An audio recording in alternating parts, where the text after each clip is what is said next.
morning, everyone. Welcome to Delta Entertainment. I am your host, Liquor Kenobi. And before we get started, I would like you guys please hit that like button and please subscribe to my channel. Would appreciate that very, very much. All right, let's get into this. Stop Killing Games campaign claims EU initiative targeted by anonymous transparency complaint amid surging support. So the Stop Killing Games program has reached its signatures to try to take control of the games that the servers are no longer going with me right now, because as you see right now, any game that has been old and it's not been updated, the servers of the companies, they decided to take away the server so then people will no longer be able to play the game, especially if it's single player campaign, bro. And that sucks. So you got companies in Europe, especially gamers in Europe, that have formed this and that have made the approval, and they're trying to get that done. But unfortunately, gaming industries are trying to fight back against it. And now it looks like we have this issue. So let's take a read at it and see what you guys think. All right.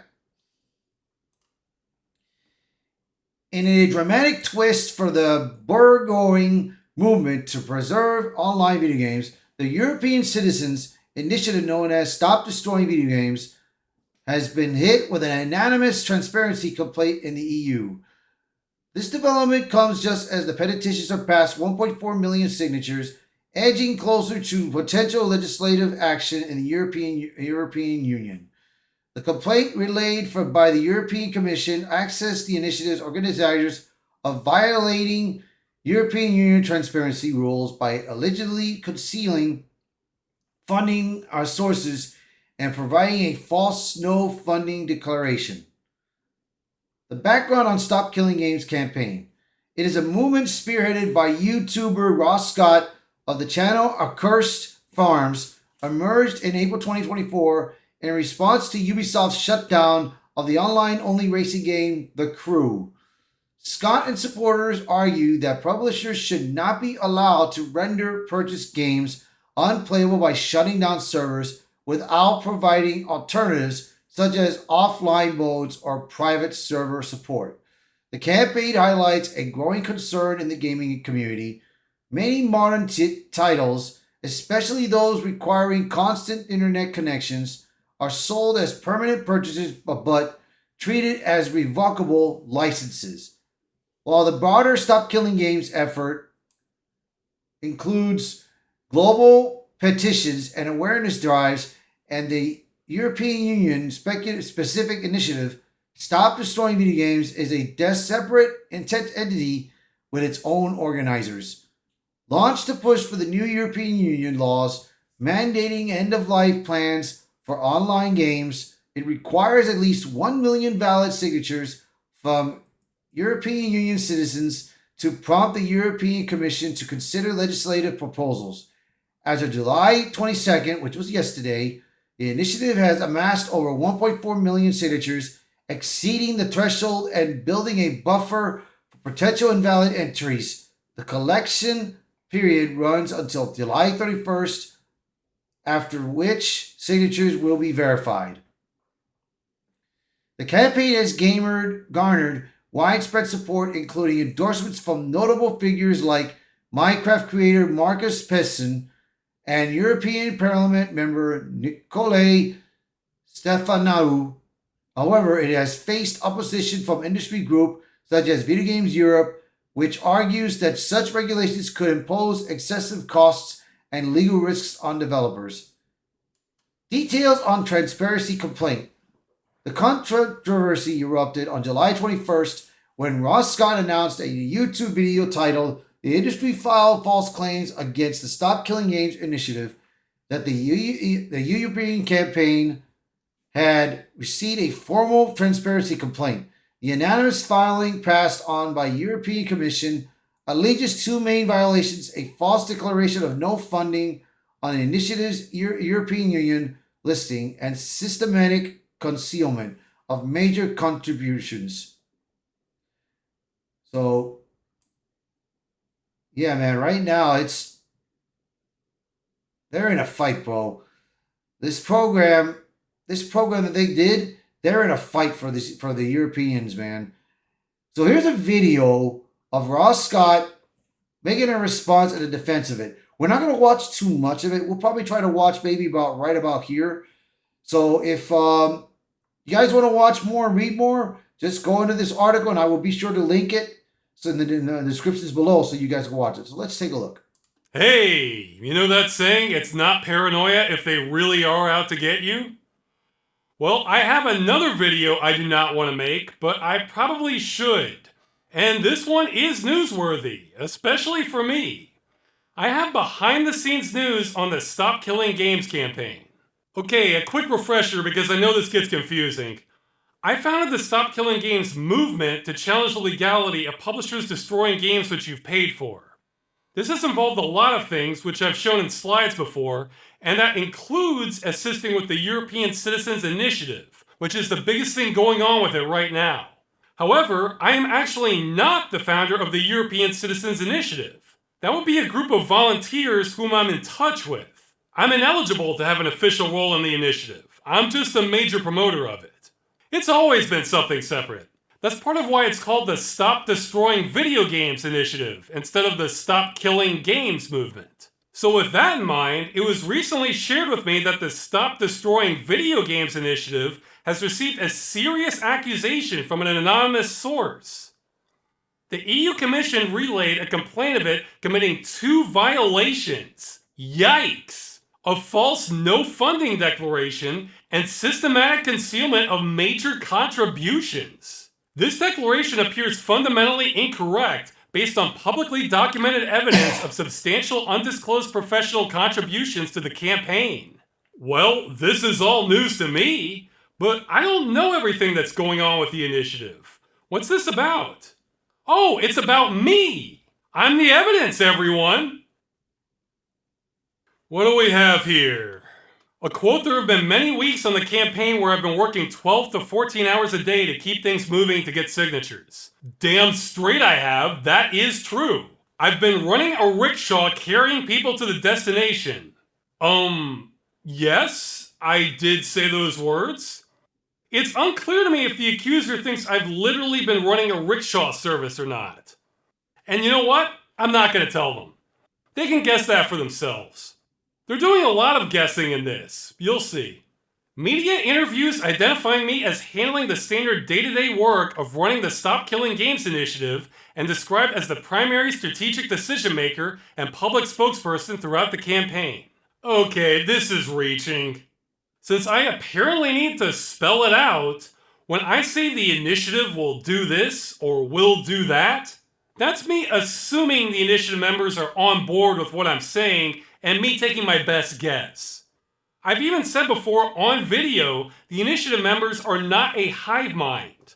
They can disagree with each other, including me. They certainly listen to my input, but the decision on literally everything about the initiative is theirs. If I don't like something but they do, then I just have to deal with it. I have no actual authority. Nobody in the initiative takes orders from me. But get ready, because here comes the clown accounting. 15 to 20 weeks of 12 to 14 hour days. That's interesting that they call this a conservative estimate, because they're making these numbers up. They may as well be reading tea leaves. It's true I think I've spent that many hours a day working on this campaign. For some weeks. But 15 to 20? That would have killed me. Some weeks were this high, others it was anywhere from 0 to 4 hours a day. I don't know. You know why I don't know? Because I never track my hours. Why would I?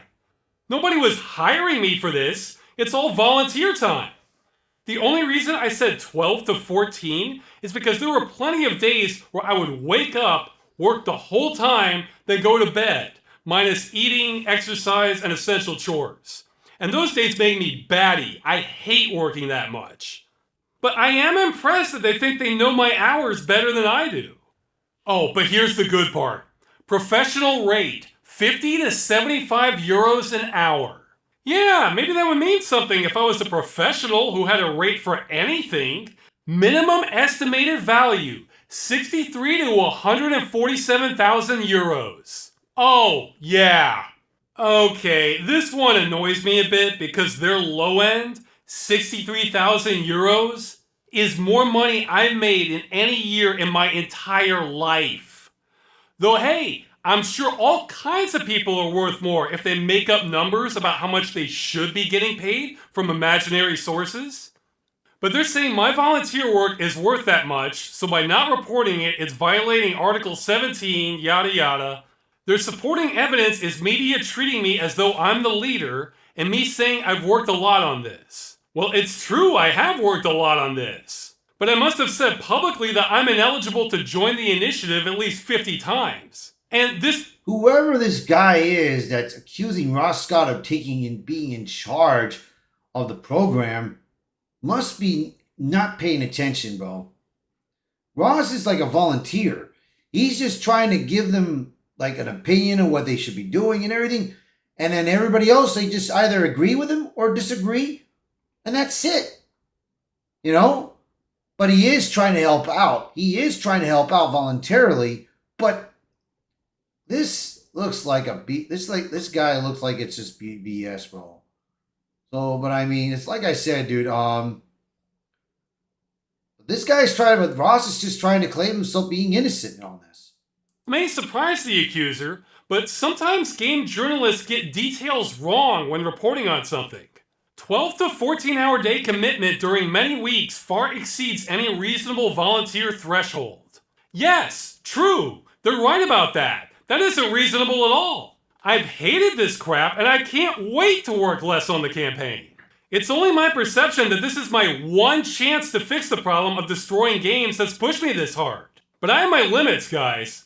Professional time investment constitutes quantifiable in-kind contribution under transparency regulations. I guess good thing I'm not a professional then.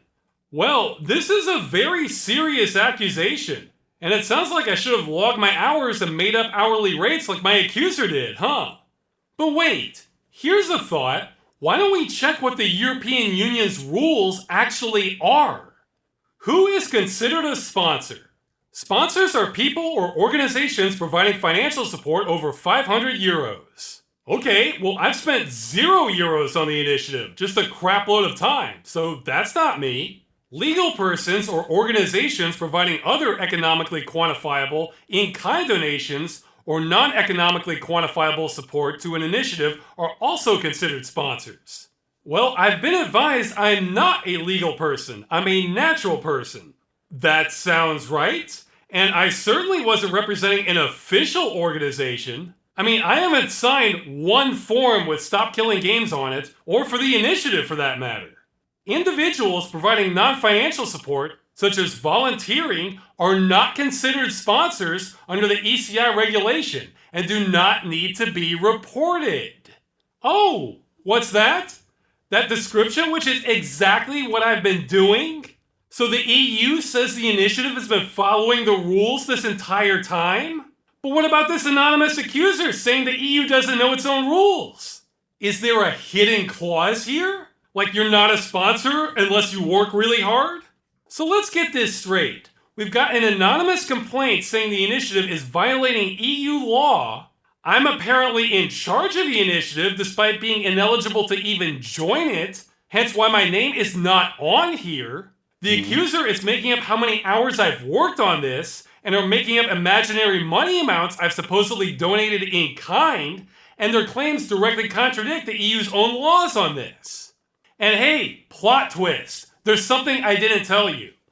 The official organizers literally asked EU representatives if it was okay for me to assist them in the capacity I have been back in spring of 2024. Just to make sure everything was above board in case there was a problem or we needed to report anything. They said what I've been doing is fine. We've been doing this by the book, guys. So where did this complaint come from? Well, we'll never know. It's anonymous. So I'm gonna hold it off here, and you guys can read more about this in the description and in the link below the description when I finish this video. So, but like I said, dude, I mean, whoever this anonymous guy is, is accusing the Raw is throwing false accusations, man. He needs to have proof of this to be sure, because of course Ross showed it that he's not a member of that group. He's not in charge. He's just voluntarily helping these guys. He's not working with them. He's just voluntarily helping them and giving them advice and all. That's it. So, I mean, I don't know, man.